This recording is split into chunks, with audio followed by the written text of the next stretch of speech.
వేదవ్యాసుడు మహాభారతం చెప్పమన్న వెంటనే వైశంపాయనుడు సభలోని పండితులందరి దగ్గరికి వెళ్లి ఆశీర్వాదం తీసుకుని మరీ మొదలుపెట్టాడు. పూర్వం చేది రాజ్యాన్ని వసు అనే రాజు పరిపాలిస్తుండేవాడు. ఆ రాజు వేటకని అడవికి వెళ్ళాడు. అడవిలో చాలా మంది మునీశ్వరులు తపస్సు చేయడం చూసి తను కూడా వైరాగ్యం చెంది తపస్సు చేయడం ఆచరించాడు.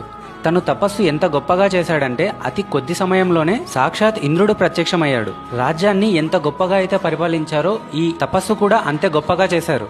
ఇంద్రుడు ఆ రాజు యొక్క తపస్సుకు మెచ్చి ఒక పూలమాల వేశాడు. అది ఎప్పటికీ వాడిపోదు. అలాగే ఒక పుష్పక విమానం కూడా ఇచ్చాడు.